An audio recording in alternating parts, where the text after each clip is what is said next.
आज के टॉपिक में बात करेंगे मंगली दोष के बारे में।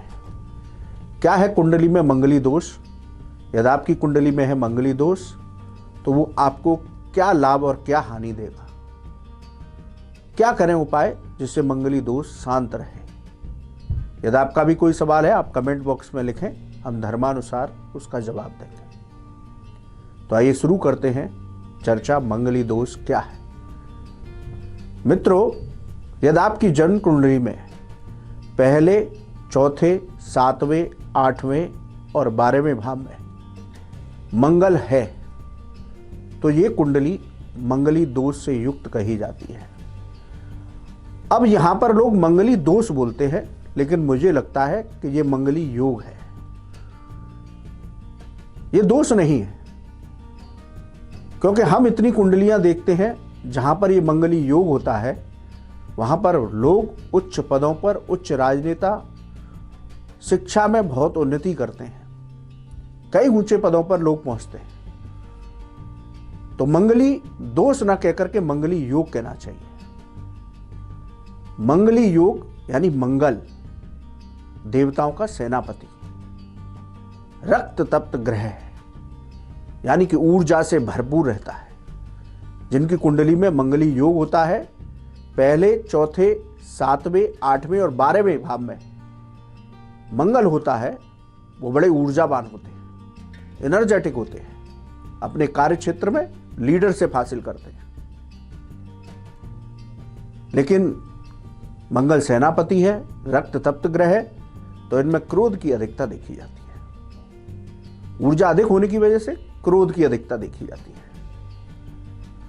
हमारे ऋषि मुनियों ने जब विवाह के संबंध में बात करते हैं तो इस मंगली योग की वजह से बहुत लोग चिंतित रहते हैं। चिंता होने की आवश्यकता नहीं है।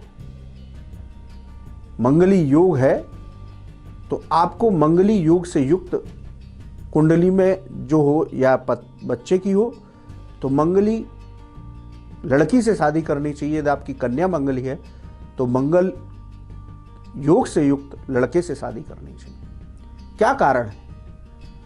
क्यों हमारे ऋषि मुनियों ने ऐसा कहा?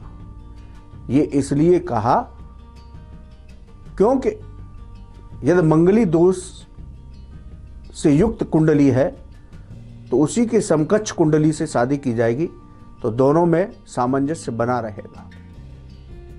भर्ता कन्या विनिश्यति, शास्त्र कहता है यदि ऐसी कुंडली का मिलान न किया जाए, यदि कन्या की कुंडली में मंगली योग है तो वो अपने पति को नुकसान पहुंचा सकती है।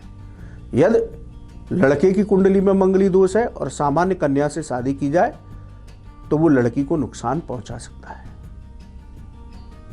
यदि कुंडली में पहले, चौथे, सातवें, आठवें और 12 भाव में सूर्य, शनि, राहु और केतु बैठे हों तो इस कुंडली को आंशिक मंगली कहा जाता है। यदि पूर्ण मंगलिक आपको कुंडली नहीं मिल रही तो इस तरह की कन्या या लड़के से शादी की जा सकती है। ये आंशिक मांगलिक दोष है। कुंडली में अनेक कारण ऐसे परिहार बताए गए, ग्रहों की स्थितियां ऐसी बताई गई जिनका होने से, उन योगों के होने से कुंडली का मंगली दोष शांत भी हो जाता है।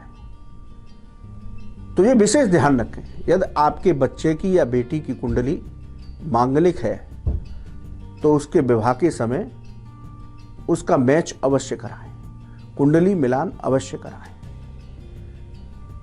इससे डरने की जरूरत नहीं है। जिनकी कुंडली में मांगलिक योग है उनको हनुमान चालीसा का, हनुमान जी की नित्य उपासना करनी चाहिए। रोज एक हनुमान चालीसा का पाठ करें तो उनको मांगलिक योग में शांति प्राप्त होती है, उनका मंगल शांत बना रहता है। इसी तरह भगवान शिव की आराधना करने से, महामृत्युंजय मंत्र का जाप करने से मंगल का जो उग्र स्वभाव है वो शांत होता है। तो मंगली योग से डरने की आवश्यकता नहीं है। मंगलिक लड़के की शादी मंगलिक कन्या से नहीं होती तो दाम्पत्य जीवन में कटुता, एक दूसरे की कुंडली ना मिलने पर उनमें जो है शारीरिक दुर्बलता रहती है, विवाह में बाधाएं आती हैं, बीमारियां बनी रहती हैं। तो आप हनुमान जी की शरण लीजिए या शिव जी की शरण लीजिए, तो इनकी शरण लेने से आपका मंगल शांत होगा।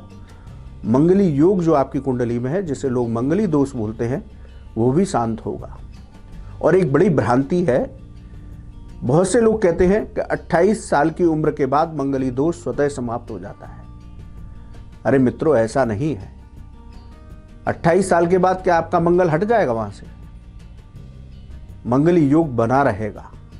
तो इस भ्रांति से बचिए कि 28 साल के बाद मंगली योग समाप्त हो जाता है। तो मंगली योग है आपकी कुंडली में, तो आप उच्च पदों पर भी पहुंच सकते हैं।